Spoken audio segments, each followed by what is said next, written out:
नमस्कार, मैं हूं अनीता दिनेश और गार्डनिंग एस्थेटिक्स में आप सबका बहुत बहुत स्वागत है। बहुत सारे लोग जो मेरे वीडियोस देखते हैं पर उन्होंने मेरे चैनल को सब्सक्राइब नहीं किया है, उनसे मेरी गुजारिश है कि आप मेरे चैनल को सब्सक्राइब करिए, मेरे साथ जुड़िए, मेरी गार्डनिंग कम्युनिटी का हिस्सा बनिए। तो चलिए देर न करते हुए जल्दी से सब्सक्राइब कर लीजिए और मैं भी देर न करते हुए जल्दी से वीडियो को शुरू करते हैं। एस्थेटिक्स में आज बात करेंगे एक और बेहद ही खूबसूरत फ्लावरिंग प्लांट के बारे में जो उतना कॉमन तो नहीं है, पर हैंगिंग बास्केट में लगा करके इसको आप अपने गार्डन की शोभा बढ़ा सकते हैं। और ये प्लांट के फ्लावर्स बहुत ही खूबसूरत होते हैं। फ्यूशिया या फ्यूशिया, आप जिस भी नाम से इसको पुकारें, ये बेहद ही खूबसूरत फ्लावरिंग प्लांट्स होते हैं। और अगर आप हिल स्टेशंस पे गए हों, आपको प्लांट्स को ऑब्जर्व करने का, फ्लावर्स को ऑब्जर्व करने का शौक़ हो, तो आपने देखा होगा कि हिल स्टेशंस में इनकी 6-6, 7-7 फीट तक लंबी अच्छी बुशेज़ होती हैं जिनमें ये फूल एकदम लदे रहते हैं। और देखने में इस फूल को ऐसा लगता है जैसे किसी ने बहुत ही इंटीग्रेटली कार्व करके इस फूल को बनाया हो। और ये फूल का जो डिज़ाइनिंग होता है, जो इनमें कलर कॉम्बिनेशंस होते हैं, वो इतने ज़्यादा फाइन होते हैं कि ये लगता है कि कुदरत ने इनको बहुत ज़्यादा समय दे करके बनाया है। और हमेशा मुझे लगता था कि प्लेन्स में ये काश हमारे यहाँ लग पाते।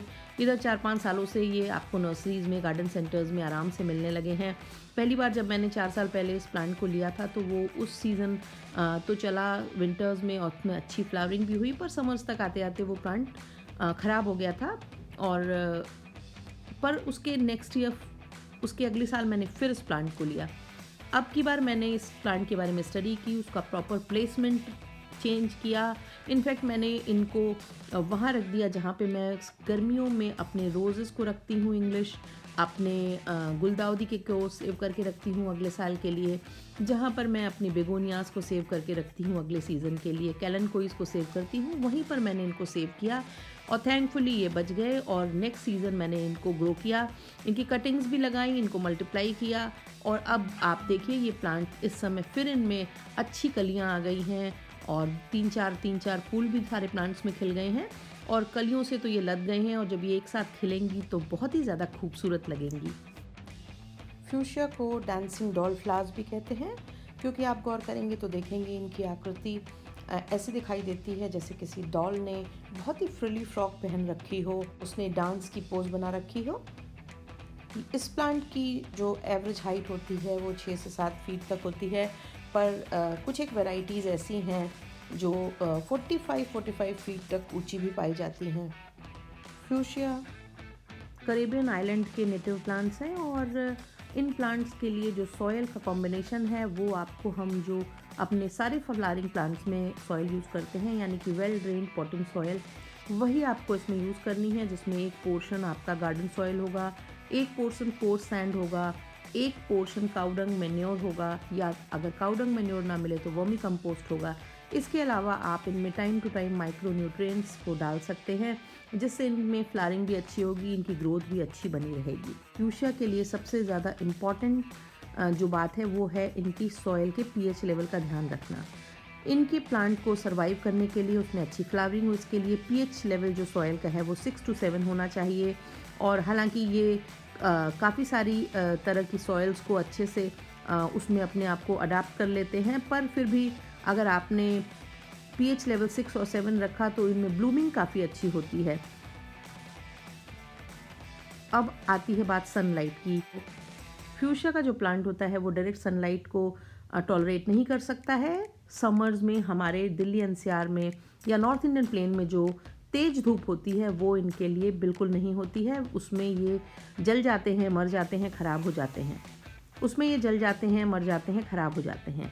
पर सर्दियों में आप इनको साउथ फेसिंग एरिया में ही रखें, जहाँ पर कि अच्छी सी सनलाइट आती हो, क्योंकि सर्दियों में एक तो ड्यूरेशन भी कम होता है, इंटेंसिटी भी कम होती है और उतना सन इनके लिए ज़रूरी होता है सो दैट कि इनमें हैवी ब्लूम हो।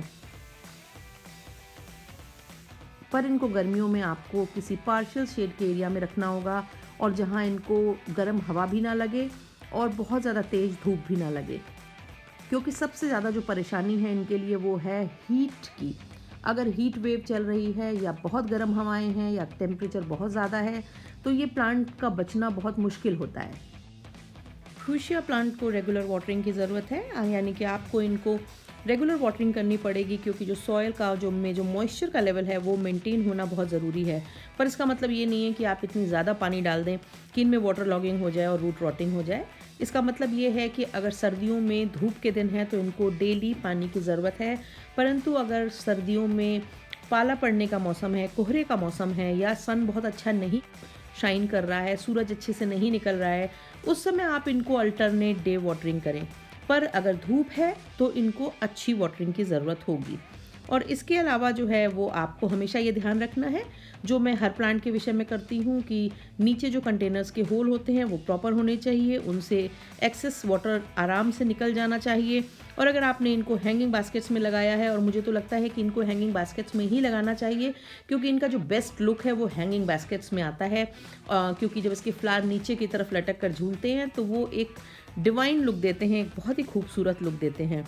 और फिर हैंगिंग बास्केट्स में अगर आपने लगाया है तब तो आपको पानी को लेकर के ज़्यादा केयरफुल होना है, क्योंकि हैंगिंग बास्केट जल्दी सूख जाती हैं, इसलिए उनमें आपको रोज़ पानी डालना है।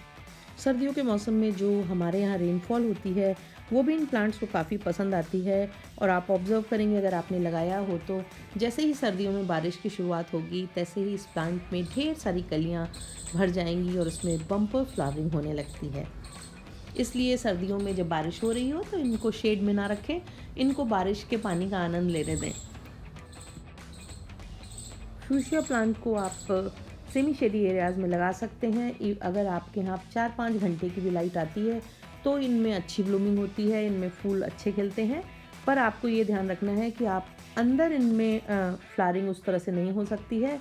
और अगर आपको इनको किसी वजह से किसी खास मौके पे अगर आपको इनको इंडोर्स रखना भी है तो आपको द वेरी नेक्स्ट डे या सेकेंड डे इनको आपको बाहर करना होगा और सुबह जल्दी करना होगा, सो दैट कि इनको माइल्ड सनलाइट मिले और हार्श सनलाइट का सामना ना करना पड़े। पर एडवाइस तो मेरी यही है कि आप इनको आप अपने पैटियोज़ में लगा सकते हैं, आप अपनी बैल्कनीज़ में लगा सकते हैं, आप अपने गार्डन के ऐसे एरियाज़ में लगा सकते हैं जहाँ फ़िल्टर होकर सनलाइट आती है। पर इनको आप अंदर बहुत लंबे समय तक के लिए इनमें फूल नहीं खिला सकते हैं और अंदर इनमें फूलों की तादाद अच्छी भी नहीं होगी और आपके प्लांट के ख़राब होने का डर भी होगा। नॉर्थ इंडियन प्लेन्स के इलाकों में फ्लावरिंग स्टार्ट हो जाती है, वो नवंबर मिड से स्टार्ट हो जाती है और ये फ्लावरिंग मार्च की फर्स्ट वीक सेकेंड वीक तक आराम से बनी रहती है। और अगर आप इनको थोड़ा सा और ध्यान देंगे तो ये अप्रैल की फर्स्ट वीक तक इनमें ब्लूमिंग होती है। फेवरेबल कंडीशंस में इस प्लांट की जो एज होती है वो बहुत सालों तक होती है, लंबे सालों तक, कई बार 25-25 सालों तक ये प्लांट चलते हैं। पर अगर हमारे यहाँ जैसे नॉर्थ इंडिया में मैदानी इलाकों में इनके मरने की संभावना उस समय होती है जब हमारे यहाँ हीट वेव चलती है, यानी कि मई जून का जो महीना होता है वो इनके लिए थोड़ा रिस्की होता है, इनके लिए थोड़ा अनफेवरेबल होता है। पर उस समय अगर आप समहाउ इनको मैनेज करने में सफल रहे तो फिर ये नेक्स्ट सीज़न के लिए अपने आप को तैयार करने लगते हैं। अगर आप ये चाहते हैं कि आपका प्लांट बहुत अच्छे से ग्रो होता रहे तो आपको 2-3 बातों का बहुत ज़्यादा ध्यान रखना पड़ेगा। सबसे पहले तो आपको इनमें वाटरिंग का ध्यान रखना पड़ेगा। दूसरी बात, आपको इनमें कोई भी liquid organic manure time to time use करना होगा। आप ऐसा इनके पीक फ्लावरिंग सीजन की शुरुआत में और मिड में कर सकते हैं। और गर्मियों में जब इनका सीज़न नहीं होता है तब इनमें आप थोड़ा सा NPK ऐड करें, और वो भी तब ऐड करें जिस दिन मौसम ठंडा हो, और शाम के वक्त ऐड करें, सो दैट इस प्लांट में ग्रीन जो ग्रोथ है वो बनी रहे। क्योंकि गर्मियों में इनमें मैदानी इलाकों में फ्लावरिंग तो नहीं होगी पर इनमें ग्रोथ बनी रहेगी, जिससे आपका प्लांट बचा भी रहेगा और थोड़ी बहुत हल्की तादाद में न्यूट्रिशन से ये प्लांट सर्वाइव करता रहेगा। इस प्लांट को बहुत सारे वायरल डिजीज़ होने के चांसेस रहते हैं, और जिसकी वजह से इनकी जो पत्तियां हैं उनमें विल्टिंग होने लगती है। और इसके अलावा बहुत सारी ऐसी चीज़ें होती हैं जो इस प्लांट को ख़राब कर देती हैं। और इसको होने वाली जो मेन डिजीज़ेज़ हैं उसमें टमाटो स्पॉटेड विल्ट है, जैसे कि टमाटो की लीव्स में जो है वो विल्टिंग होती है, वैसे ही इसकी लीव्स में भी विल्टिंग होने लगती है। और इसके साथ ही इसमें जो इम्पेशेंस में होने वाले नेक्रोटिक स्पॉट वायरस है वो भी इस प्लांट को काफ़ी बुरी तरह से प्रभावित करता है, और जिससे इनकी लीव्स कर्ल होंगी, स्पॉटेड हो जाएंगी, इनकी ग्रोथ स्टंटेड हो जाएगी।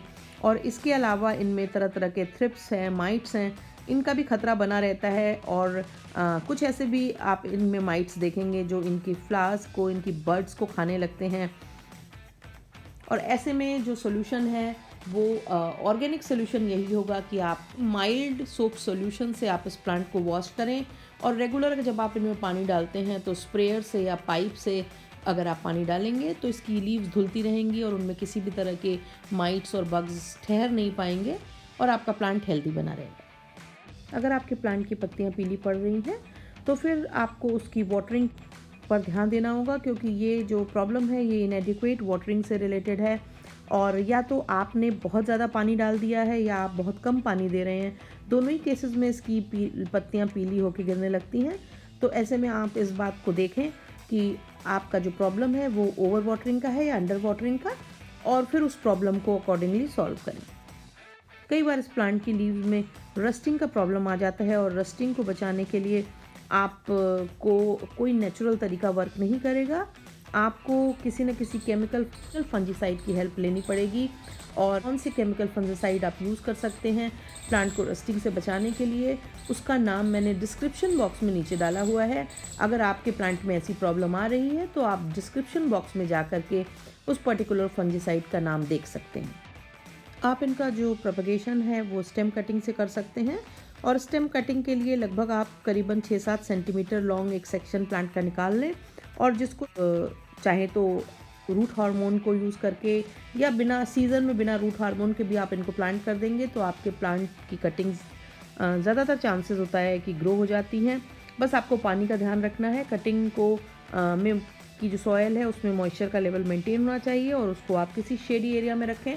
जब आपकी कटिंग में अंकुरण होने लगे, उसमें नए नए लीव्स फूटने लगे, तब आप उसको एक ऐसे प्लेस में लाइए जहाँ 4 से 5 घंटे की धूप उसको मिले, सो दैट कि इसकी धूप अच्छी हो सके। और इसकी कटिंग को लगाने का जो बेस्ट समय है या तो फरवरी मिड से लेकर के मार्च की फर्स्ट वीक तक है, और या फिर अगस्त के बाद जब हम गुलदाउदी की कटिंग्स लगाते हैं तभी आप इस प्लांट की कटिंग को लगा सकते हैं। साथ ही इसके जो फ्लावर्स होते हैं वो जब ख़त्म होने लगते हैं तो कई बार इनमें बेरीज सी फॉर्म होती हैं, और इन बेरीज़ में इनके सीड्स होते हैं।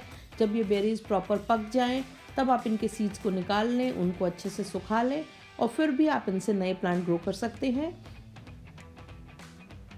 कलम लगाने का तरीका आसान होता है, और उससे आप जल्दी और बड़े प्लांट्स तैयार कर सकते हैं। सीड्स का जो जर्मिनेशन पीरियड होता है वो 14 से 120 डेज़ का होता है। का जो प्लांट है वो इस समय आपको सारी ही अच्छी नर्सरीज़ में और ऑनलाइन नर्सरीज़ पे भी आराम से आपको मिल जाएगा। वहाँ पर आप इसको देख सकते हैं, ले सकते हैं, और अपने गार्डन में लगा करके उसकी खूबसूरती में 4 चांद लगा सकते हैं। ये प्लांट उन बैल्कनीज़ के लिए बहुत अच्छा है जहाँ पर आप हैंगिंग प्लांटर्स लगाते हैं। धूप सिर्फ 4-5 घंटे की भी अगर आती होगी तो भी ये प्लांट बहुत अच्छा खिलता है।